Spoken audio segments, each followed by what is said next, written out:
अस्सलाम वालेकुम नाज़रीन किराम। प्रोग्राम जना का पाकिस्तान लेकर हाजिर खिदमत है।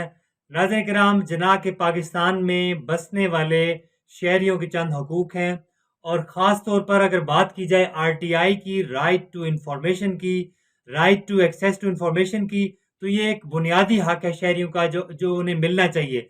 क्योंकि हम देखते हैं कि शहरियों के टैक्सेस पर, शहरियों के पैसों पर ये सारी मशीनरी काम कर रही है और किसी भी मुल्क का जो शहरी है उसे इंफॉर्मेशन होनी चाहिए कि उसके हवाले से इदारे क्या फैसले कर रहे हैं और इदारों के अंदर सरकारी हुकूमती मशीनरी के अंदर क्या काम हो रहा है। ये सारी मालूमात तक रसाई शहरियों को होनी चाहिए और इस अहम लॉ को राइट टू इंफॉर्मेशन कहा जाता है। और अगर कोई इदारा आपको कोई बुनियादी मालूमात ना दे, चाहे वो सीक्रेट एक्ट है उसकी तो अलग अलग सूरत हाल है, लेकिन जो बुनियादी मालूमात है उस तक रसाई अगर ना दे कोई इदारा, तो आप राइट टू इंफॉर्मेशन एक्ट के तहत आप इस इदारे से रब्ता कर सकते हैं और उस इदारे से मतलूबा जो मालूमात होगी वो ली जा सकती है। इसी तरह की एक एप्लीकेशन सुप्रीम कोर्ट के पास आई और सुप्रीम कोर्ट ने उस मालूमात पर एक रूलिंग दी है। इस पर बात करने के लिए हमारे साथ सीनियर सहाफ़ी हैं, सुप्रीम कोर्ट के करस्पॉन्डेंट हैं, एक अरसे से सुप्रीम कोर्ट को कवर कर रहे हैं, कोना मश सहाफ़ी हैं, जनाब अख्तर सिद्दीकी साहब। जी अख्तर सिद्दीकी साहब, इस फैसले के हवाले से बताइएगा। वैसे आपने राइट टू इन्फॉर्मेशन के हवाले से काफ़ी कुछ बता दिया है। मैं बस इतना सा उसमें ऐड करना चाहूँगा कि इसमें वो तमाम तर मालूमात शामिल होती हैं कि जो आप अवामी नुमाइंदे आप मुंतखब करके भेजते हैं, उनके हवाले से, उनके कारोबार के हवाले से, उनकी तमाम तर असासों के हवाले से भी आप मालूमात ले सकते हैं। उसके साथ-साथ आप जिस इदारे से भी जो भी कंसर्न मालूमात लेना चाहते हों, वो भी आप ले सकते हैं। सुप्रीम कोर्ट ऑफ पाकिस्तान में आज एक मुख्तार अहमद नामी शहरी की एक दरख्वास्त थी, जिस पे सुप्रीम कोर्ट ने 2 हफ्ते पहले कहा था कि इस पे हम फैसला जारी करेंगे। उन्होंने दरअसल सुप्रीम कोर्ट के अफ़सरान और दीगर हवालों से कुछ मालूमात जो है माँगने के हवाले से एक इस्लामाबाद हाई कोर्ट में दरख्वास्त दायर की थी। ताहम इस्लामाबाद हाई कोर्ट ने उनकी दरख्वास्त मुस्तरद की और उसके बाद उन्होंने उस पे इंट्रा कोर्ट अपील दायर की, वो भी ख़ारिज हुई। तो उसके बाद वो सुप्रीम कोर्ट आए। सुप्रीम कोर्ट में चीफ जस्टिस काज़ी फ़ैज़ ईसा की सरबराही में 3 रुकनी बेंच ने इसकी समाअत की थी और उस वक़्त तो काफ़ी सारे उन्होंने सवालात बहरहाल उठाए थे कि आया ये मालूमात हम आपको कैसे दें, हसासियत है, ये मामलात हैं। काफ़ी सारी चीज़ें बात की, उनसे भी पूछा कि आप ये मालूमात क्यों लेना चाहते हैं? तो उन्होंने कहा जी मैं आईनी और कानूनी तौर पर इस बात का बाउंड नहीं हूँ कि आपको मैं वजूहात भी बताऊँ। इसका मतलब ये है कि जो भी आप मालूमात लेना चाहते हैं, उनके लिए कोई वज़ाहत देने की ज़रूरत नहीं है, कोई वजूहात बयान करने की ज़रूरत नहीं है। ताहम ये फ़ैसला आज जो है वो जारी किया गया है, उसमें अदालत ने ना सिर्फ़ उसकी दरख़्वास्त जो है वो मंज़ूर कर ली है, बल्कि रजिस्ट्रार सुप्रीम कोर्ट को एक हिदायत की है कि 7 रोज़ के अंदर-अंदर इस हवाले से जितनी भी मालूमात ये चाहते हैं, इनको दे दी जाएँ। और साथ-साथ अदालत ने ये भी कहा है कि रजिस्ट्रार को पहले ही इस हवाले से मालूमात दे देनी ठीक चाहिए है। थी।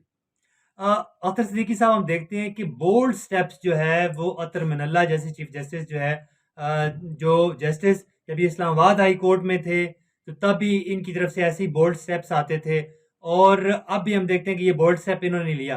क्या वजह बनी कि दो अदालतें ये मालूमात ना दे सकीं और मुल्क की सबसे बड़ी अदालत के पास इस दरख्वास्त गुजार को आना पड़ा? देखें उन्होंने दरख्वास्त तो सिर्फ इस्लामाबाद हाई कोर्ट में ही दायर की थी और उसी में उन्होंने जो दरख्वास्त दी फिर उस पे फैसला आया फिर उस पे उन्होंने उसी कोर्ट में ही इंट्रा कोर्ट अपील फाइल की थी। लिहाजा ये एक अदालत में थी और ये दूसरी अदालत सुप्रीम कोर्ट में वो आए थे और उसमें अतर मिनल्ला जो हैं जस्टिस अतर मिनल्ला चूँकि वो बुनियादी इंसानी हकूक़ के बड़े दाई हैं ठीक है। और मैं जानता हूँ उनके फैमिली में से भी बाज़ ख़वातीन ने चीफ जस्टिस इफ्तिख़ार चौधरी के दौर में भी काफ़ी वर्क किया था और मुझे याद है कि वनी, सवारा, वट्टा-सट्टा शादी और इस तरह की जो अजीब किस्म की हमारी माशरती में रसूमात हैं जिनका कोई तुक नहीं बनता बुराइयां हैं बल्कि। बुराइयाँ हैं, उनके खिलाफ उसने एक बड़ी काविश की थी और बड़ी रिपोर्ट मुरतब की थी और इस पर फिर सुप्रीम कोर्ट ने पाबंदी आयद भी की थी और इस पे फिर कानून साज़ी भी कराई थी।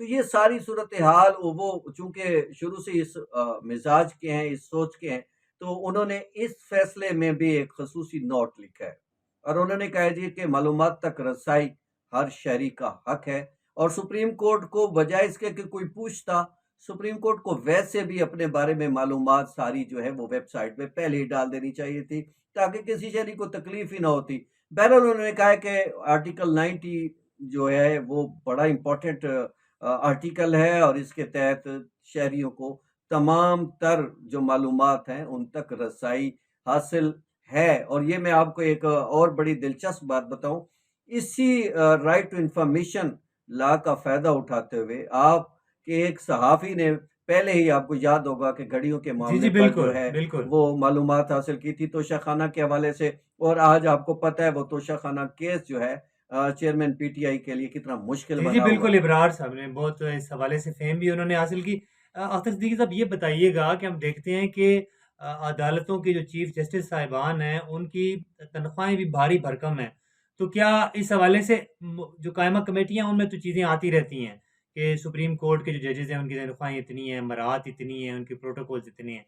तो क्या राइट टू इन्फॉर्मेशन से पहले वेबसाइट पर ऐसी चीज़ें मौजूद हैं? वैसे तो मौजूदा जो चीफ जस्टिस काजी फाइज ईसा साहब हैं, उन्होंने तो अपना कच्चा चट्टा पहले ही वेबसाइट पे डाला हुआ है। ठीक अगर है, आप सुप्रीम कोर्ट की वेबसाइट पे जाएं तो उन्होंने कोई ऐसी चीज़ नहीं अपने बारे में छुपाई हुई जो आप जानना चाहते हैं। ठीक है। बाकी जितने हाई कोर्ट चीफ जस्टिस साहबान हैं या जो भी बाकी जगहों पे तैनात जो जजेस हैं, उनके हवाले से जो मालूमात हैं, जो तरीक़ाकार है, वो एक तरीक़ाकार के तहत उनकी मालूमात मुरतब होती रहती हैं और फिर इदारों तक जाती भी रहती हैं, उनके हवाले से चीज़ों को चेक भी किया जाता है। इसलिए जो आला अदलिया के जजेस हैं, उसके हवाले से सुप्रीम जुडिशल काउंसिल जो है, वो चेक रखती है। अगर कोई उसके हवाले से कोई शिकायत आ जाए, कोई हुकूमत रेफ़रेंस भिजवाए, तो 209 आर्टिकल के तहत सुप्रीम जुडिशल काउंसिल जिसका चेयरमैन जो है वो चीफ जस्टिस पाकिस्तान होता है, उसके साथ 2 सीनियर जजेस होते हैं, बाकी कुछ लोग होते हैं। तो वो इन सारी दरख़्वास्तों को, इन शिकायत को, इन रेफ़रेंसेस को उनका जायज़ा भी लेते हैं, उस पे फ़ैसले भी करते हैं। अभी सीनियर तरीन जज जो है जस्टिस सरदार तारिक मसूद ने भी कुछ फ़ॉर्मर जजेस के हवाले से कुछ शिकायत निपटाई हैं और उसमें साबिक़ चीफ़ जस्टिस उमर ता बंदियाल भी शामिल हैं। ठीक है, क्योंकि मैं देखता हूँ कि राइट टू इन्फॉर्मेशन जब होगा, जब उनकी मालूमात अवाम तक जाएँगी, तो ये भी एक उनकी अकाउंटेबिलिटी का, उनकी ओवरसाइट का एक ज़रिया होगा। क्योंकि ऐसी चीज़ें हो रही होती हैं। एक मिसाल मैं यहाँ पे कोट करूँ कि नेशनल असेंबली के एक रिटायर्ड जो सेक्रेटरी थे, वो एक फ़ॉरेन फंडेड एक प्रोजेक्ट से वो तकरीबन कोई 14 जो है 15-15 लाख जो है तनख्वाह हर महीने ले रहे थे। अपनी रिटायरमेंट के बाद। ये बात जब बाद-अज़ां एक कायमा कमेटी के सामने आई, तो वो बहुत ज़्यादा हैरान हुए और इस पर सटपटाए बहुत ज़्यादा कि ये लखवी मामलात चल साहब, रहे ये हैं। एक मामला नहीं है। जी हाँ, अगर आप पिछले कुछ अतवार में देखें, सुप्रीम कोर्ट में भी काफ़ी सारी ऐसी चीज़ें आई हैं। ठीक है, ऐसे लोगों की तनख्वाहों के हवाले से, बरात के हवाले से दरख़्वास्तें आती रहती हैं ठीक और है। सुप्रीम कोर्ट एंटरटेन करता रहता है। मैं आपको बताऊँ, इस हवाले से मेरे ख़्याल में ग़ालिबन चेयरमैन पेमरा थे या इस तरह के कोई और किसी इदारे के सरबराह थे, उनकी तनख्वाह का भी मामला सुप्रीम कोर्ट में आया था और फिर उन्होंने पूछा था उस सरबराह से कि भई आप ऐसा क्या काम करते हैं कि आपकी इतनी इतनी भारी भारी भर भरकम। तनख्वाहें आपको दी जा रही हैं। जी हाँ, बहरहाल ये मालूमात है, मालूमात के लिए आप कहीं से भी आप राब्ता कर सकते हैं और जान सकते हैं कि आपके मुल्क में क्या हो रहा जी है हाँ। और आपके अफ़सरान कितनी तनख्वाहें लेते हैं, उनका काम क्या है, उनके जो एक्टिविटी असल में है क्या? हाँ, सिर्फ़ वही बुनियादी चीज़ों की तरफ आप जा सकते हैं। सही है। ताहम आप उस उन चीज़ों की तरफ नहीं जा सकते जो मेरे मुल्क के लिए चूँकि मुश्किल हो सकती चूँकि हैं। अक्सर देखिए हम देखते हैं कि 14 लाख एक हालिया रिपोर्ट जो आज के अखबारात में शाया है, उसके मुताबिक 14 लाख एम्प्लॉइज़ हैं फेडरल गवर्नमेंट के तहत जो काम कर रहे हैं और उनके जो अखराजात हैं वो कसीर हैं, बहुत ज़्यादा। यानी उनकी आप अगर उसके मैं फ़िगर यहाँ गिनवाने लग पड़ूँ तो वो खरबों में हैं। यानी उनकी पेंशन्स हैं, उनकी मराहत हैं, उनकी तनख्वाहें हैं। तो इस सारे मामले को लेकर जब हम इतना पैसा इस ब्यूरोक्रेसी पे और इन लोगों पे लग रहा है, तो क्यों इनकी मालूमात तक रसाई ना हो? जी नाज़रीन, आज हमने बात की अहम हमारे साथ दोस्त सहाफ़ी जनाब अख्तर सिद्दीकी साहब ने इस पे रोशनी डाली कि राइट टू इन्फॉर्मेशन जो है वो शहरियों के लिए कितना इम्पोर्टेंट है और इस पर मोहर तस्दीक सब्त कर दी है हमारी सबसे बड़ी अदालत ने और अपने तईं यानी अपनी अदालत इनडोर जो मालूमात है, जो अदालत की अपनी मालूमात है, उनको भी वो भी उन्होंने दरख्वास्त गुज़ार को प्रोवाइड कर दी हैं। تو آپ کو بھی اگر کسی ادارے سے کوئی معلومات درکار ہو تو آپ اس حوالے سے رائٹ ٹو انفارمیشن ایکٹ کے تحت اپلیکیشن دے سکتے ہیں۔ ایک نئے عوامی معاملے کے ساتھ پھر حاضر ہوں گے، اب تک کے لیے اتنا ہی۔ اللہ نگہبان۔ اللہ